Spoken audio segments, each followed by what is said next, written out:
අයියෝ අදත් හාගත්ත නේද ඔබ? අයියෝ මොකද්ද බං හැමදාම ඔබ හානවනේ ගම. ඒක නෙමෙයි බං උඹට කියන්න මේ උඩහා තියෙන බං පොත් එක යන්න බං අර වෙරුළු ගහක් තියෙන යන්නද? යන්න වරින් යන්න.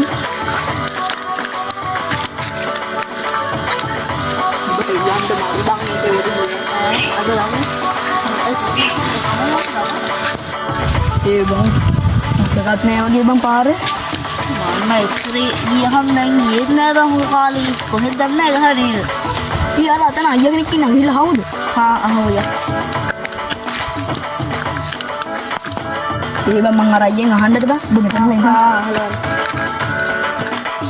මේ අයියේ මේ වෙරුළු ගහක් තියෙන පොත් එකක් තියලා උඩහ දීලාගේ මන් දන්නවා මේ ගොඩක් අය දන්නේද? වෙරුළු ගහක් තියෙන තැනක් නම් තියෙනවා.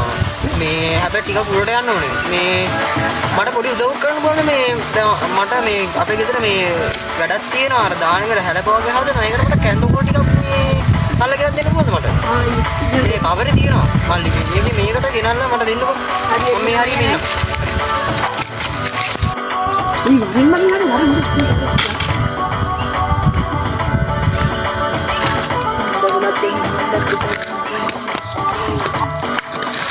කො බං අර අයියා කිව්වනේ මේකේ වෙරුළු ගහක් තියෙනවා ඊළ පේන්නවත් නැහැ නේ බං. ඒක තමයි මට පේන්නේ ඕකේ වැඩි කරගන්න අපි මේ රවට්ටලා ආදී. ඒක තමයි. අදුන්නේ බං මේ රවට්ටලම තමයි බං. මන් දන්න වැඩ. ඕක දැන් අපිට කර බලුවේ මොකක්ද කියන්නේ? වරුණ ඕකේ කවරද ගන්න බල. හා ගහින් කරනවා ටික. අල්ලගෙන ගන්න බාන්න.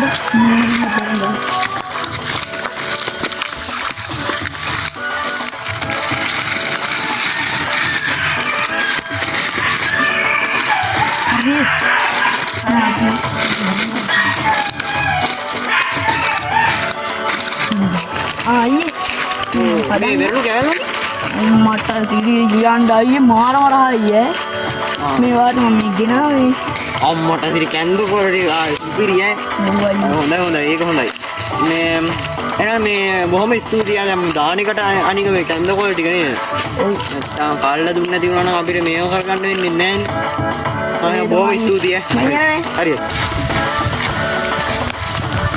අර මාළි නැත්තම් අද මේ කැඳු කොළ ටිකක් නේ අප දානෙකට ඒවා මම කරේ මහා අනේ මට තේරෙන්නේ නැහැ හැබැයි වෙරුළුගෙඩිය හම්බුනේ එකක් බුදුනේ බලමුනේ මෙදකින් විතර මේ කාලා කන්නේ ටික ගෙනල්ලා තියෙන්නේ මේවනේ දැන් ටික දාලා ගන්න රයින්යර මම කෝට දින්න මලේ මට හිතයි කරන්න ආදරේ තනිකමේ පාළුවේ උන්නා ඇතිලු පාඩුවේ එලා ගන්නේ මමයි නුඹ මලේ